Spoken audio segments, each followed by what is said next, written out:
Le Grand Matin Sud Radio, la vérité en face, Maxime Liédot. Et on est ensemble jusqu'à 10h, vous avez la parole, 0826 300 300 pour ce débat en réalité qui a eu lieu vivement hier jusqu'à tard hier soir au sein de l'hémicycle de l'Assemblée nationale. C'était dans la fameuse niche des Républicains, la niche du parti de droite, avec la volonté de discuter de cette initiative qui est souvent revenue sur le devant de la scène et qui regardait en réalité, qui autorisait les policiers à avoir ce qu'on appelle une présomption de légitime défense, à savoir que peu importe ce qui se passe, le policier est considéré comme ayant fait, on va dire, bon usage de l'utilisation de son arme. C'était les débats, ça a été toujours porté, notamment par le Rassemblement national, par Éric Zemmour, par une partie de la droite, en disant mais c'est un moyen de protéger les policiers. Vous avez bien vu aujourd'hui la remise en cause du métier. Aujourd'hui, ils n'ont plus les moyens de se défendre. Heureusement, et c'est le minimum qu'on puisse faire, créer ce régime-là de présomption de légitime défense. Qu'est-ce que vous en pensez, auditeurs de Sud Radio? Est-ce qu'en effet, au vu de la difficulté qu'ont les policiers à exercer leur métier, il faut naturellement leur donner ce droit-là? Ou quand même, quand on voit la formation qui manque, quand on voit certains cas, encore il y a quelques heures, l'IGPN qui a été saisi suite à un policier qui avait tabassé un jeune homme, est-ce qu'en réalité, ce n'est pas donner un permis de tuer, comme le disent les principaux adversaires? Eh bien, vous avez la parole. 0826 300 300, présomption de légitime défense. Est-ce qu'on donne un permis de tuer à nos policiers? Le Grand Matin Sud Radio, la vérité en face, Maxime Liédot. Vous avez la parole, bien sûr, auditeur Sud et votre radio 0826 300 300. Mais on en débat également en studio avec vous, maître Boris Rosenthal. Bonjour.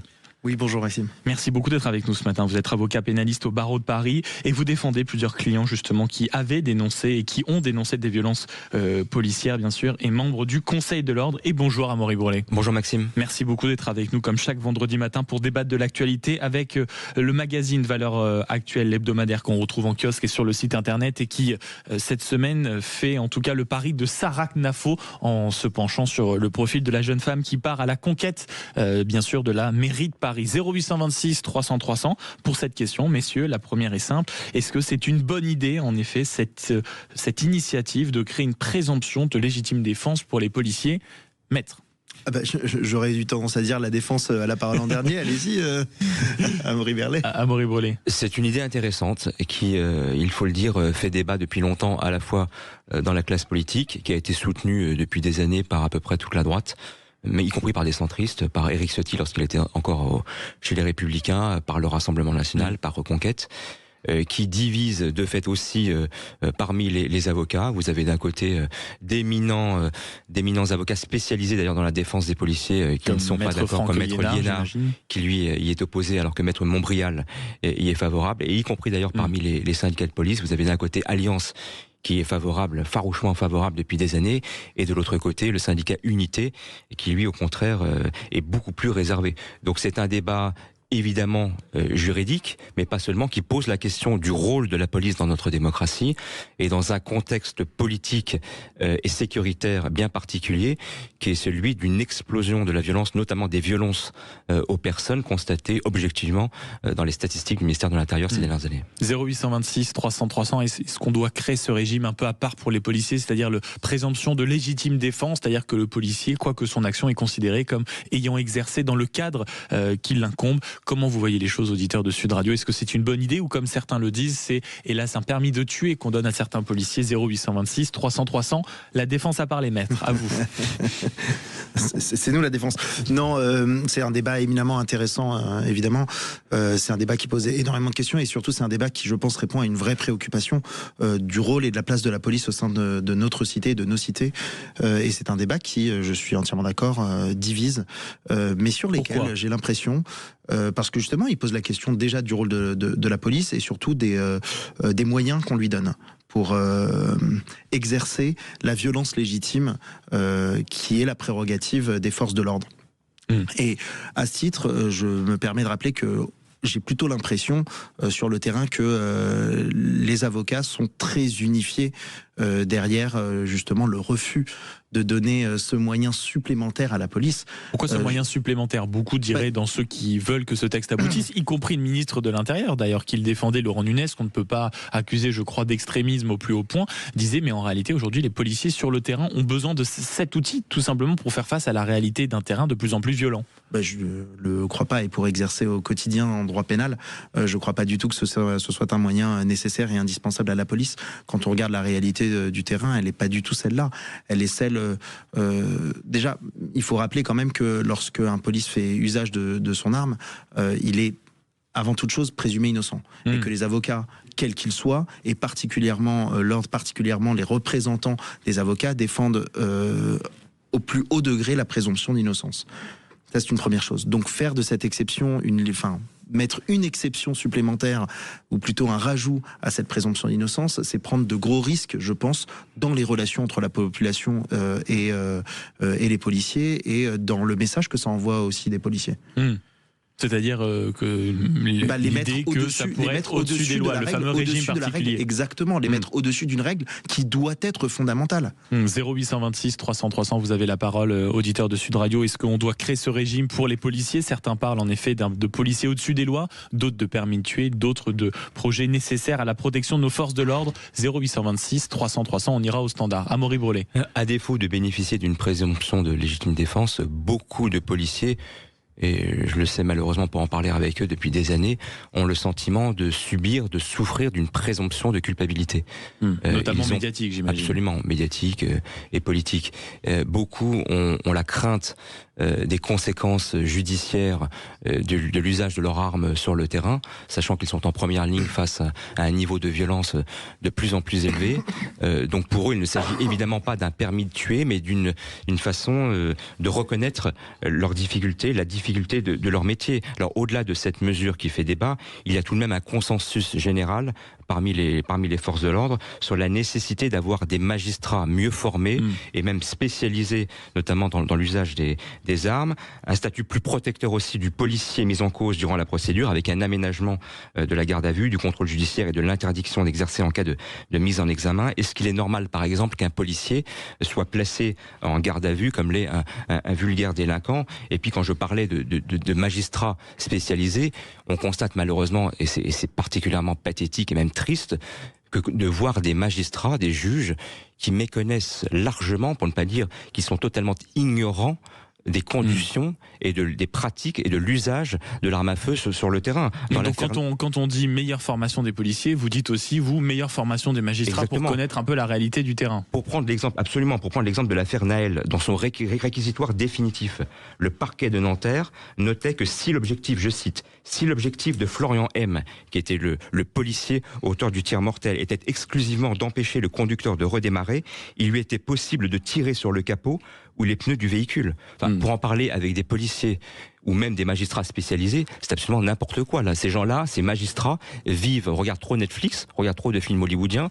Tout le monde sait, tous les policiers savent qu'un véhicule qui a le pneu crevé ou qui roule sur la jante peut le faire sur des dizaines de kilomètres. Donc cela n'empêche évidemment pas un véhicule de s'arrêter. Donc cela démontre bien parfaitement dans cette affaire Naël particulièrement emblématique que beaucoup de magistrats méconnaissent l'usage des armes et les conditions de l'usage des armes par les policiers. Eh bien messieurs, le débat est lancé. Présomption de légitime défense pour les policiers. Est-ce une bonne idée pour mieux les protéger, ou au contraire, comme ceux qui sont plutôt réticents à cette initiative qualifient cette idée de permis de tuer? Qu'est-ce que vous en pensez, auditeur de Sud Radio? 0826 300 300, vous avez la parole. Et si vous nous appelez, vous pouvez également nous faire un petit SMS. C'est très simple, c'est au 7 20 18. Vous avez une seule chose à faire, c'est le mot Sud. 7 20 18, le mot Sud. Et on vous offre, écoutez-moi bien, 2 forfaits pour la station de ski Péragude. Donc là, vous regardez votre monde, vous voyez qu'il fait beau, bam, Sud Radio vous offre 2 forfaits pour la journée. Vous allez y faire un petit tour du week-end, évidemment, un petit tour ce week-end. Et pour ça, c'est très simple, 7 20 18, le mot Sud, tout simplement. Et on vous passe un petit coup de fil avant 10h. À tout de suite. Le Grand Matin Sud Radio, la vérité en face, Maxime Liédot.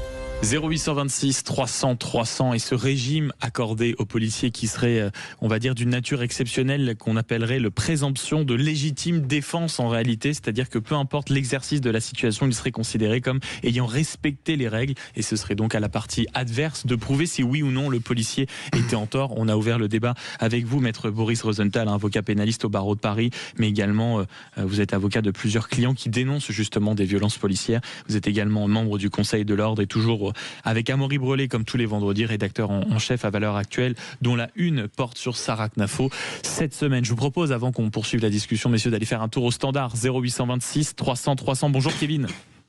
Oui, bonjour. Merci beaucoup d'être avec nous ce matin. Merci de m'accueillir. Donc moi, je voulais réagir aussi pour la présomption de légitime défense des policiers. Oui. Donc moi, je pense que c'est ce qu'on devrait mettre en place parce qu'un policier, on le forme pour qu'il sache utiliser son arme. Autrement, c'est-à-dire que la formation n'est pas bonne. Et jusqu'à preuve du contraire, la majorité des gens, on va dire 90% des gens qui ont eu affaire à la police, sont des gens qui n'ont pas respecté la loi. Moi, par exemple, j'ai jamais été braqué par un policier, j'ai jamais été violenté par un policier parce que j'ai toujours respecté la loi. Mais par exemple, un policier, dès qu'il fait une erreur, dès qu'il va utiliser son arme, on va le mettre en prison. On va le dire directement qu'il est fautif.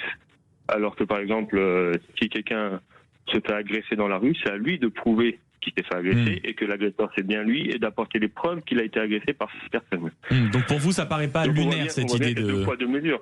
Oui, c'est ça. Donc ça vous paraît pas inquiétant, Kevin, cette volonté d'avoir une présomption de légitime défense. C'est scandaleux qu'en plus on puisse avoir aucune présomption d'innocence et que dans la foulée il soit toujours mis en garde à vue. C'est toujours la faute du policier jusqu'à preuve du contraire. Non, la première faute incombe déjà à celui qui n'a pas respecté. Moi, je prends ma voiture. La loi, elle est bien faite. Vous prenez votre voiture, vous foncez sur un policier, ça veut dire que vous utilisez votre voiture comme une arme. Donc là, le policier, il a tous les droits d'ouvrir le feu. Et même, il devrait ouvrir le feu à chaque fois. Donc, ça vous garantit qu'il y aurait beaucoup moins de gens qui forceraient un barrage de police au lieu qu'il ferait des refus d'obtempérer. Et ça, je vous le garantis.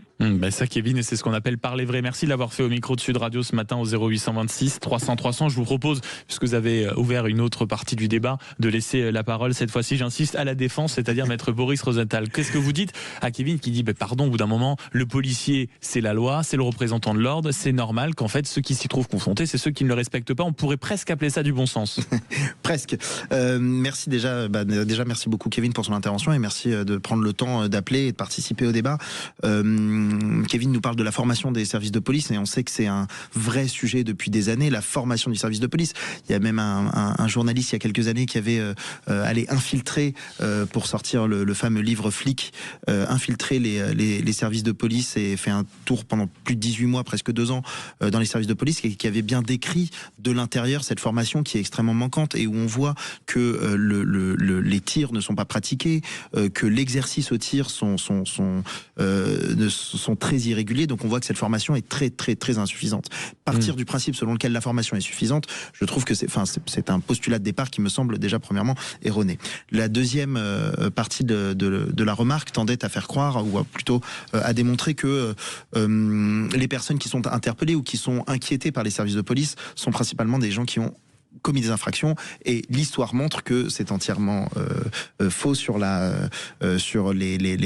procédures qui sont mises en œuvre, sur les personnes interpellées et sur les poursuites ensuite qui sont opérées par le ministère public. On a fait un tour du côté du standard pour accueillir Kevin. Je vous propose qu'on y retourne au 0826 300 300 pour accueillir Véronique. Bonjour Véronique.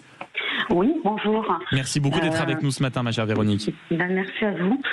Moi, dites-nous tout. J'ai été épouse de fonctionnaire de police pendant 30 ans. Et j'ai entendu pendant presque 30 ans le même discours, c'est que de toute façon, quoi qu'on fasse, c'est pas bien. Voilà. Et aujourd'hui, les policiers n'ont pas assez de poids sur eux pour affronter ce qui se passe aujourd'hui. Tous les jours, on entend dire il y a des violences. Oh, ils vont même pas dans les UP, etc. Mais non, ils peuvent pas y aller. Derrière eux, il y a rien. Derrière eux, il y a rien. Ils sont pas comment dire. Ils n'ont pas les moyens. Ils sont pas protégés. Voilà. Alors quand moi pour cette loi j'y suis complètement favorable, peut-être que ça remettrait un petit peu les idées en place dans beaucoup de gens qui pensent que la police c'est un pote et que voilà. Et il faut redonner à la police de l'ordre. Il faut qu'ils puissent agir. Ça participerait aussi de ce que vous nous dites, Véronique, aussi et peut-être à l'image du policier, c'est-à-dire renforcer cette idée d'autorité, c'est ça Exactement ça, cette autorité qu'on a perdue. Et on entend, alors c'est drôle parce que tous les jours on entend des faits divers, des trucs et tout le monde réagit. Oh là là, mais que fait la police? Mais il faut s'atteler aux droits de la police et leur donner plus de droits. Tout. Ils ne sont pas idiots, ils ont une formation, alors peut-être ils ont régulièrement des formations, il faut quand même faire confiance. Si on commence à douter de la formation des policiers, etc., on n'en sort plus, on ne fait rien. Mais en France, on ne fait rien de toute façon, on ne fait que discuter. Il faut agir. Il faut agir et en effet il faut se préoccuper de notre police. Merci beaucoup Véronique de nous avoir appelé au 0826 300 300. Vous en parliez tout à l'heure, Amaury Brulé, la sensation de certains policiers d'être abandonnés, de ne rien avoir derrière eux, nous dit Véronique. D'être abandonnés par leur hiérarchie, par une partie de la politique, et puis d'être stigmatisés aussi par une autre partie de la politique, l'extrême gauche en l'occurrence, et la France insoumise, qui instrumentalise très régulièrement des cas marginaux, des affaires qui se comptent sur le doigt d'une main, alors qu'en réalité il faut en finir avec cette idée reçue selon laquelle la police, les policiers en France seraient des cow-boys qui tireraient à tout va. Il suffit de s'en référer, et j'invite d'ailleurs les auditeurs à aller lire le rapport de l'IGPN, qui est l'Inspection Générale de la Police Nationale en 2024, qui nous confirme que 16 personnes sont décédées consécutivement à l'usage par les effectifs de police de leur arme, contre 6 en 2023 et 16 en 2022, et quand vous regardez dans le détail, la quasi-totalité des affaires, l'usage de l'arme était parfaitement légitime et parfaitement justifié. Le nombre de blessés d'ailleurs est en baisse, et en tendance, on observe que l'usage de l'arme, le nombre de tirs par les forces de l'ordre ces dernières années est en baisse, y compris d'ailleurs contre les véhicules en mouvement. Donc il faut vraiment sortir de cette idée reçue qui est imprimée, martelée à longueur de journée par Jean-Luc Mélenchon et ses amis qui diffament, qui stigmatisent les policiers. Et tout cela participe aussi du moral, de la crise, du malaise profond que subissent les policiers depuis des années. Ces attaques incessantes de l'extrême gauche qui aujourd'hui pèsent, y compris dans leur action sur le terrain. Dernier mot, maître. Oui, absolument. Moi, je pense, je pense qu'il faut entendre la souffrance des forces de l'ordre. Ça, c'est absolument une certitude. La deuxième chose est sur les faits de manière très concrète. La France est en tête de l'Europe sur les blessés et sur les morts de tir par les services et par les forces de l'ordre. Elle est en tête en Allemagne, à titre d'exemple. Sur les 10 dernières années, il y a eu un seul tir des forces de l'ordre mortel. Un seul en 10 ans. Ça, c'est une première chose. Sur la deuxième chose, et sur le deuxième point, il faut vraiment faire un point très clair. Il y a eu une étude comparée par des chercheurs, et des chercheurs qui ont fait la différence depuis 2017 entre les policiers qui peuvent user de leur arme dans le cadre des refus d'obtempérer, contrairement aux gendarmes, et sur les zones police et sur les zones gendarmes, il y a sur les zones police x6 multiplié par 6 les tirs et les blessés. De poursuivre le débat, parce que même le ministre de l'Intérieur hier, il faut rappeler que cet article n'a pas été voté, a dit que nous n'en resterons pas là. Donc on vous réinvitera tous les deux pour avoir ce sujet de conversation. Avec merci beaucoup maître Boris Rosenthal d'avoir été avec nous, et merci beaucoup à Amaury Brulé. Je rappelle que le Valeurs Actuelles est avec à la une Sarah Knafo, est à retrouver en kiosque. Merci beaucoup d'être passé dans ce studio. 0826 300 300. Bonjour Yannick. Bonjour. Félicitations mon cher Yannick, vous êtes sur Sud Radio et c'est vous qui remportez les forfaits pour aller dévaler les pistes de ski du côté de Péragude, mon cher Yannick. Merci beaucoup, merci, c'est gentil. Félicitations, et surtout amusez-vous, profitez du beau temps je crois du côté de Péragude, et vous skierez avec des oreillettes pour écouter Sud Radio. C'est votre fidélité qui est récompensée. Merci beaucoup mon cher Yannick, et bonjour ma chère Valérie Expert. Bonjour Maxime. Maxime. Vous ne serez pas sur les skis à Péragude. Non, je serai là aujourd'hui, bien à l'antenne sur Sud Radio, voilà. Et on va revenir sur ce qui s'est passé à l'Assemblée nationale, et LFI fait-il encore partie de l'arc républicain? On va réécouter une partie de l'interview de Julien Audoul, qui était votre invité politique ce matin. Le No Kids dans les trains, ça fait beaucoup parler. Tout le monde a un avis sur le sujet. Faut rappeler quand même que ça concerne des wagons réservés prioritairement aux hommes d'affaires. Mais bon, hier vous avez été nombreux à réagir. Et puis les soldes avec Félix Mathieu, les soldes qui ne fonctionnent plus. Vous avez fait les soldes, vous? Ah non, je n'étais même pas au courant que c'était déjà en cours, je vous assure. Parce que vous avez les moyens, c'est pour ça. Oui, ça doit être ça. Ça doit être ça. Mais c'est surtout que je ne les ai jamais fait parce que j'ai toujours considéré que entre nous c'était de l'arnaque et je n'ai jamais su avoir les bonnes dates sur mon calendrier. C'est surtout ça. Très bien. On se retrouve tout à l'heure dans un instant avec vous sur Sud Radio. Au 0826 300 300, moi je vous retrouve dès demain 6h et très belle matinée sur Sud Radio. À demain.